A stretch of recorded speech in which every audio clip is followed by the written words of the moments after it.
Hey there, Mike Robbins here, coming to you live on what's today, the 14th, I think, Thursday. Anyway, it's about 2:45 here in California. If you're joining on Facebook or LinkedIn or YouTube, just go ahead and drop a note in the comments just to say hello. Let me know where you're at and how you're doing. And also, if you're watching the video of this after, would love to hear from you.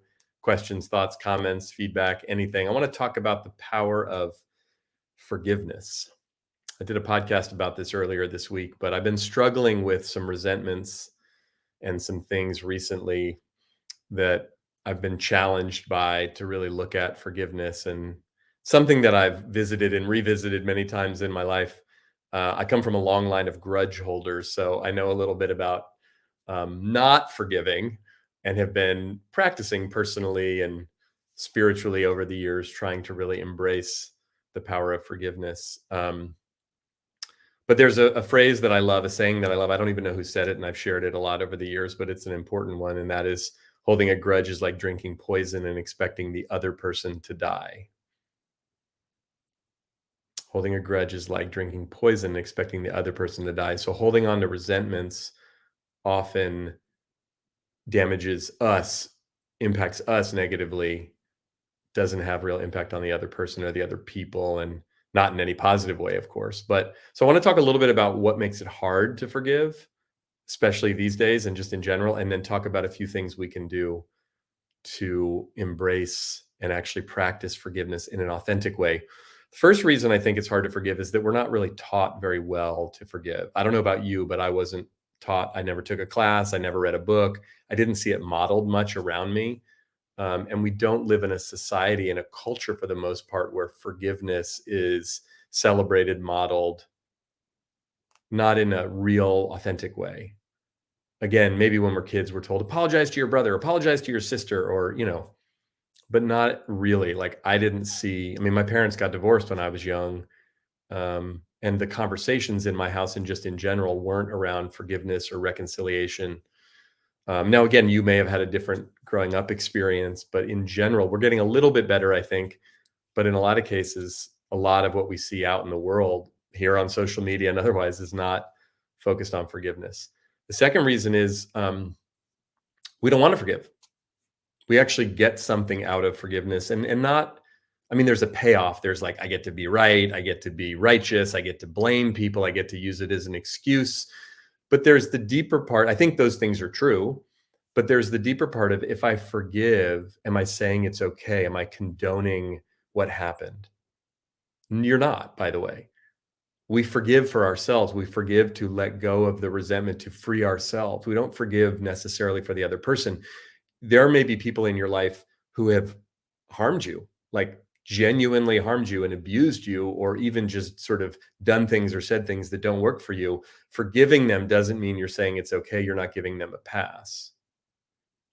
But then there are situations where, people we love, people we work with, people we care about, people we want to be in healthy relationship with, do things or say things that do hurt us or upset us or disappoint us. We got to figure out how we get past that, not by avoiding it, not by pretending it's cool, but by actually dealing with it.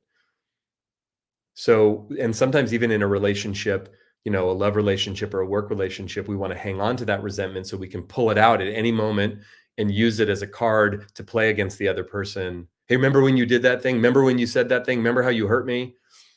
So again, and I say this, I know it's kind of intense and a little harsh, but to look at what are the payoffs that we might get, the stuff that we like about it, and then the third piece around being afraid. I'm afraid if I forgive this person that somehow I'm going to let people walk all over me. I'm going to let them know it's okay to treat me that way. I'm not going to stand up for myself. I'm not going to have healthy boundaries.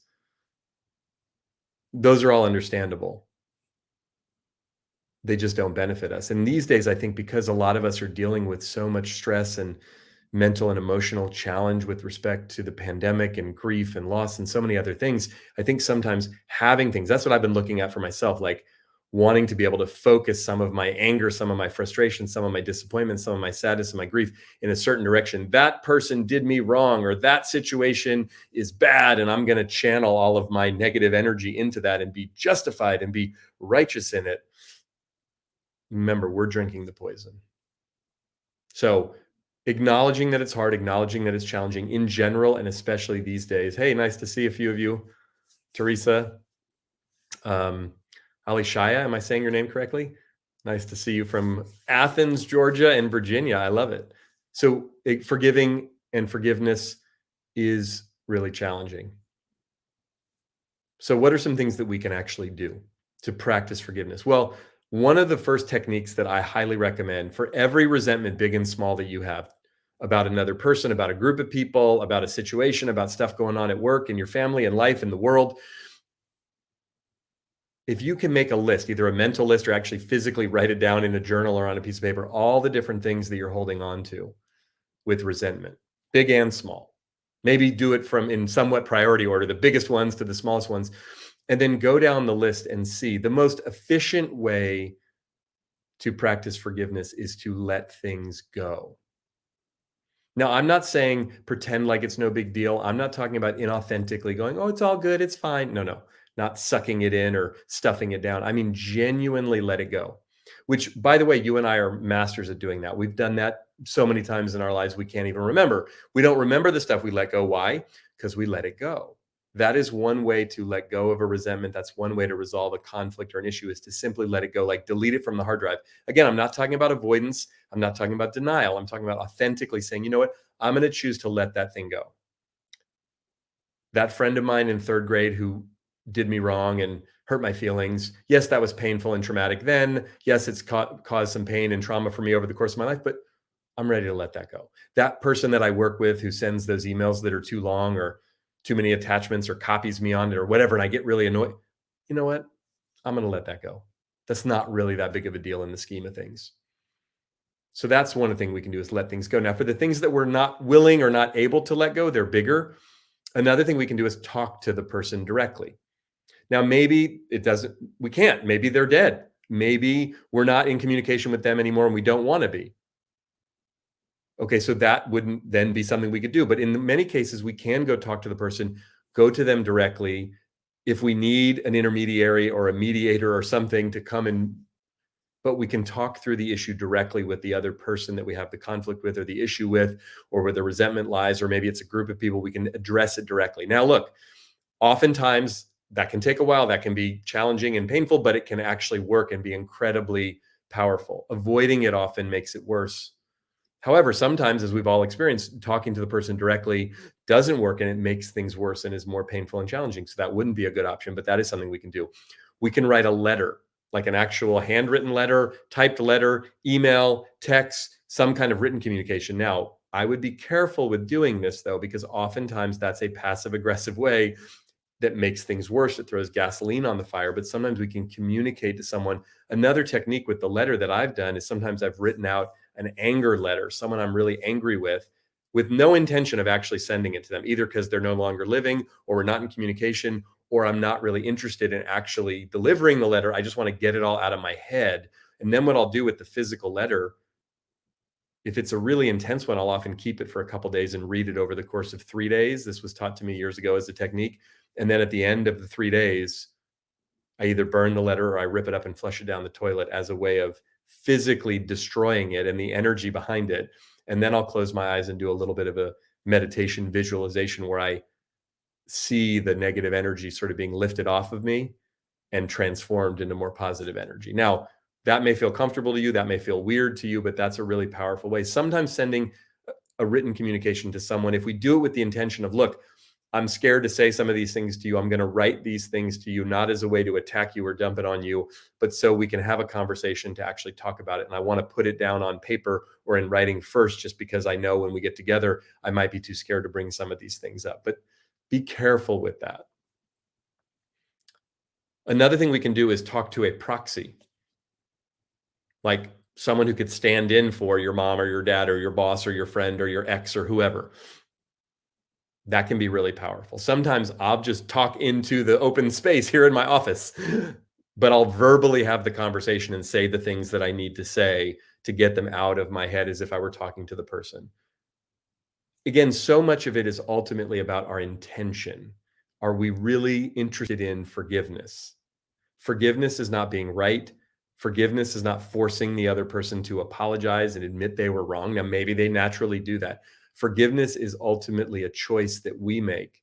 We choose to forgive other humans or people or situations.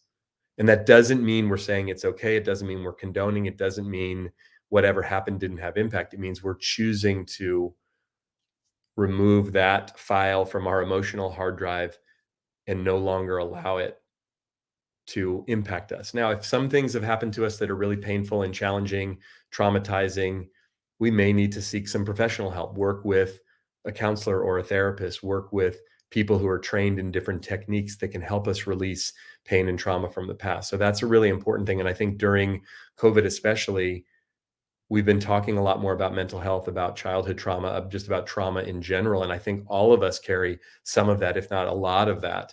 And doing that work is really important. So we don't want to circumvent it. We don't want to do what we call the spiritual bypass, pretending like things are okay when they're not.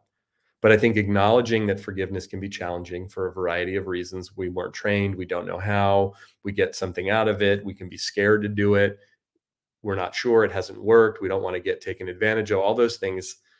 And we want some place to sort of, you know, focus our negative energy, and then looking at some different techniques of ways to forgive. My friend Dr. Fred Luskin wrote a great book many years ago called Forgive for Good, where he looks at it from a scientific perspective, the impact of resentment on our brain, on our cardiovascular system, on our nervous system, but also the impact of releasing that resentment. Can we let it go? Can we talk to the person? Can we write a letter? Can we meditate or pray about it? Can we talk to a proxy? Can we do something that's going to move the energy through us so that we can authentically let go of whatever may be holding us down? The way I often think about it metaphorically is like we carry around a big sack, a big bag, you know, like a Santa Claus sack, and it's got these rocks, big rocks, small rocks, and they're all the resentments we've sort of picked up over the course of our lives. And what we have to learn to do is take the rocks out of the bag, look at them, acknowledge them, especially the big and real painful ones, but even the smaller ones, and choose to release them, choose to deal with them in whatever way we need to so we can lighten our load. And it's so important because I see how resentments get in the way of teams and of trust and of working relationships, as well as families and just people in general. So thanks for watching, either live, Ray, good to see you, or if you watch the video of this after, again, feel free to just drop a note in the comment section and let me know your thoughts, feelings, questions, you know, challenges, whatever the case may be. And I'll be back probably next week with another live. If you have suggestions for topics you want me to address, feel free to chime in there. And, you know, you can always reach out to me at our website, which is mike-robbins.com. See you soon.